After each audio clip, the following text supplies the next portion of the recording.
السلام عليكم ورحمة الله وبركاته. أهلا وسهلا إكرام مهد الحافظات بشاور شارع ورسک. عزیز طالبات، یہ آپ کی جماعت دہم یعنی خاصہ دوم کا ٹائم ٹیبل ہے. اس میں حصص کی ترتیب کا لحاظ نہیں، یعنی ضروری نہیں کہ آپ کے حصص انہی ترتیب سے ہو جو اس میں دی گئی ہے، بلکہ یہ ایک خاکہ اور نمونہ کے طور پر بنایا گیا ہے. اصل مقصود حصص کی تعداد ہے، یعنی کہ ہفتے میں ایک مضمون کے کتنے حصص ہوا کریں گے. ہم جو مضمون پڑھیں گے وہ ہے مختصر القدوری اور اس کے ہفتہ وار 6 حصص ہوا کریں گے. یہ آپ کے خاصہ دوم کے تمام مضامین کا نصاب ہے. ہمارا مضمون مختصر القدوری ہے. اس کا نصاب کچھ یوں ہے کہ ابتدا سے کتاب الطہارات سے اختتام حج تک، یعنی کتاب الحج کے آخر تک، اور پھر دوسری طرف سے کتاب النکاح سے ہم ابتدا لیں گے اور کتاب النفقات تک انشاءاللہ پڑھیں گے. آپ طالبات کے لیے ضروری ہدایات و پیغامات ہیں. نماز اور منزل کی پابندی کریے. تمام امت مسلمہ کے لیے ان حالات میں دعا گو رہیے. صبح و شام کے اذکار کی پابندی کیجیے. روزانہ مطالعہ اور تکرار کی پابندی کریں. قدوری کی عبارت کا ترجمہ طالبات لازمی کریں گی. آن لائن کلاسز سے منسلک رہے. طالبات کے لیے قدوری کے ہر سبق کا یاد کرنا ضروری ہے. مسائل کی وضاحت اور دلائل قدوری کی کاپی میں نوٹ کرنا ضروری ہے. عبارت کے مشکل الفاظ کی مصباح اللغات سے مطالعات ضروری ہے. جماعت دہم ہے. مضمون مختصر القدوری. تعارفی کتاب و مصنف. آج جو ہم پڑھیں گے وہ کتاب اور مصنف کے تعارف کے بیان میں ہم پڑھیں گے. یہ آپ کے وفاق المدارس کے مختصر القدوری کے پرچے کا ایک نمونہ ہے. کل 3 سوالات ہوتے ہیں اس میں، اور ہر سوال کے 2 اجزاء. سوالات تو آپ نے تمام حل کرنے ہیں، البتہ اجزاء میں کوئی بھی ایک آپ اپنی پسند سے حل کر سکتے ہیں.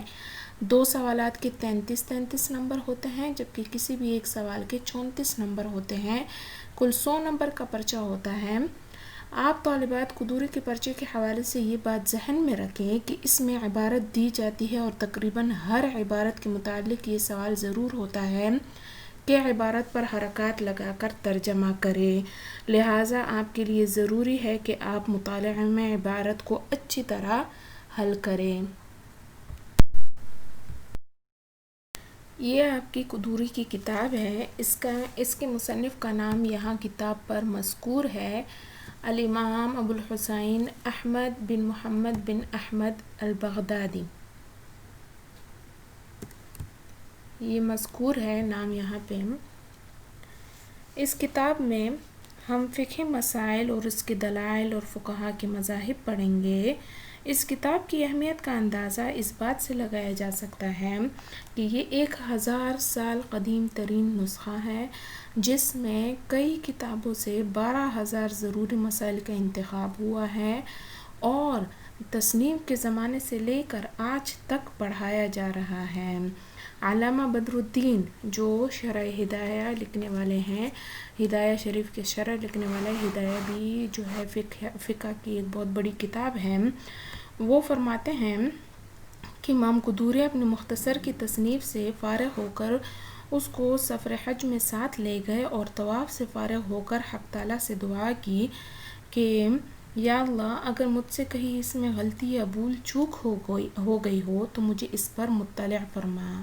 اس کے بعد آپ رحمہم اللہ نے کتاب کو اول سے لے کر آخر تک ایک ایک ورق کھول کر دیکھا تو 5 یا 6 جگہ سے مضمون محو تھا، یعنی مٹا ہوا تھا. یہ امام قدوری کی ایک کرامت ہے. یہ کتاب مکتبہ بشریٰ کی طباعت اور ان کا ایک نسخہ ہے.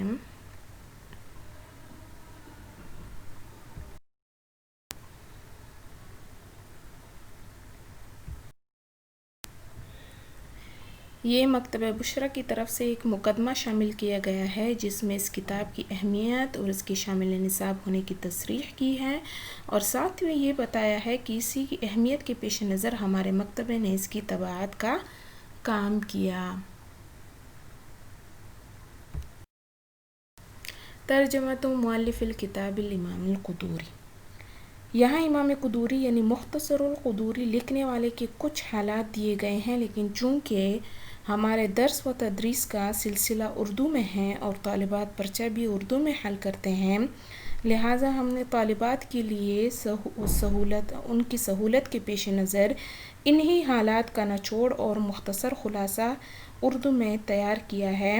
ہر طالبہ کے لیے لازمی ہے کہ وہ اس کو کراسہ میں لکھے اور یاد کرے، کیونکہ اکابرین فرماتے ہیں کہ طلباء و طالبات پر کتاب کے دو بنیادی اور بہت اہم حقوق ہیں: نمبر 1 مصنف کے حالات معلوم ہونا، نمبر 2 کتاب کا بغور مطالعہ کرنا، اس کے بغیر کتاب کا حق ادا نہ ہوگا۔ لہٰذا آپ طالبات اس کو جو آپ قدوری کی کراسہ بنائیں گے اس میں لکھ لیں گی اور یاد کر لیں گی۔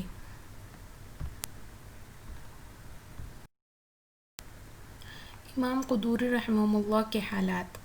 نام و نسب: آپ کا اسم گرامی احمد ہے، کنیت ابو الحسین ہے، سلسلہ نسب اس طرح ہے: ابو الحسین احمد بن ابی بکر محمد بن احمد بن جعفر بن حمدان البغدادی القدوری۔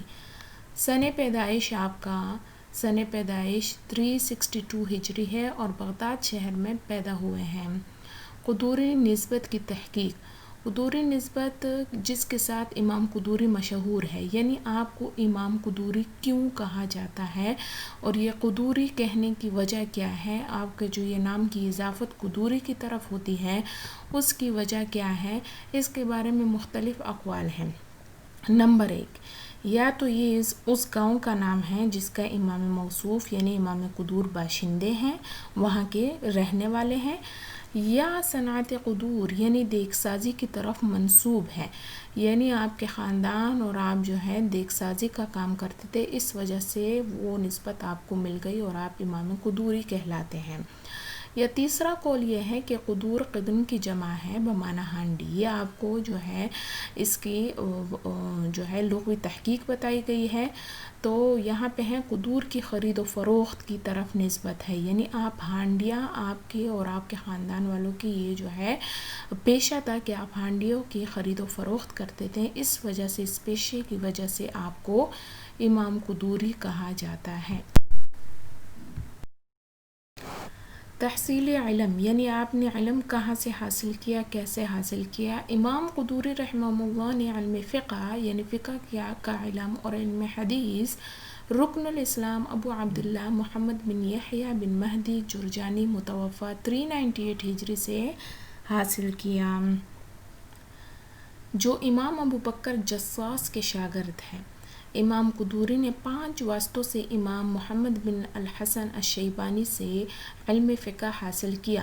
امام محمد رحمہ اللہ، امام اعظم امام ابو حنیفہ جو فقہ میں ہمارے امام ہیں اور ہم فقہ میں جن کی تقلید اور پیروی کرتے ہیں، یعنی ان کے دلائل لیتے ہیں، ان کا استنباط، ان کا اجتہاد لیتے ہیں، ان کے فتاوی لیتے ہیں، ان کے ڈائریکٹ شاگرد ہیں، بلا واسطہ ان کے شاگرد ہیں۔ تو وہ امام قدوری 5 واسطوں سے امام محمد کے شاگرد ہیں۔ سلسلہ سند اس طرح ہے: محمد بن یحییٰ الجرجانی عن احمد الجصاص عن عبید اللہ ابی الحسن الکرخی عن ابی سعید البردعی عن موسیٰ الرازی عن محمد رحمہم اللہ۔ تو یہ جو ہے 5 واسطوں سے وہ جو ہے امام محمد ان کے استاد ہو گئے۔ اس طرح کہ امام ابو عبید اللہ جو ہے وہ محمد بن یحییٰ سے انہوں نے علم حاصل کیا، ان کے شاگرد تھے۔ محمد بن یحییٰ جو ہے وہ احمد بن الجصاص کے شاگرد تھے اور وہ عبید اللہ ابو الحسن الکرخی کے شاگرد تھے، اور وہ جو ہے سعید البردعی کے شاگرد تھے، اور سعید البردعی وہ موسیٰ الرازی کے شاگرد تھے، اور موسیٰ رازی محمد رحمہ اللہ کے شاگرد تھے۔ ان کی تعریف میں ابن خلکان اپنی تاریخ وفیات الاعیان میں لکھتے ہیں آپ رحمہ اللہ کا ذکر کرتے ہوئے، ابو الحسین احمد بن محمد بن احمد بن جعفر الفقی الحنفی المعروف بالقدوری، یعنی جو قدوری نسبت سے مشہور ہے، انتہت الیہ ریاست الحنفیت بالعراق، یعنی عراق میں مذہب احناف حد کمال تک پہنچا ان کے دور میں۔ کان حسن العبارت فی النظری، یعنی آپ کو حسن تحریر و تقریر کی دولت بھی عطا ہوئی۔ وروى عنہ الخطیب صاحب التاریخ، اور خطیب بغدادی جو صاحب التاریخ ہے، تاریخ کے لکھنے والے، انہوں نے ان سے روایت حدیث کی ہے۔ فقہی مقام، ابن کمال پاشا نے آپ رحمہ اللہ کو اور صاحب ہدایہ کو طبقہ خامسہ یعنی اصحاب ترجیح میں شمار کیا۔ اس طبقے کے فقہاء کا کام یہ ہے کہ وہ مذہب کی بعض روایات کو دوسری بعض روایات پر اپنے قول ھذا اولی، ھذا اصح، ھذا اوضح وغیرہ کلمات کے ذریعے ترجیح دیتے ہیں، مگر اس پر علماء کرام نے یہ اعتراض کیا کہ ابن کمال پاشا نے کو تیسرے طبقے میں شمار کیا ہے، جبکہ امام قدوری رحمہ اللہ اور صاحب ہدایہ کا درجہ فقاہت میں قاضی خان سے بڑھ کر ہے، اور بالفرض اگر ان کا درجہ فقاہت میں قاضی خان سے بڑھ کر نہ ہو تو کم از کم قاضی خان کے برابر ضرور ہے، بس امام قدوری کو بھی تیسرے طبقے میں شمار کرنا چاہیے۔ یہ جو طبقہ ہے، جو یہاں بار بار طبقے کا لفظ جو یہاں بار بار طبقے کا ذکر ہو رہا ہے، تو طبقہ اس سے مراد جو ہے یہ درجات کے لحاظ سے تمام فقہاء کے جو ہے ان کو درجات کے لحاظ سے ان کی تقسیم ہوئی ہے۔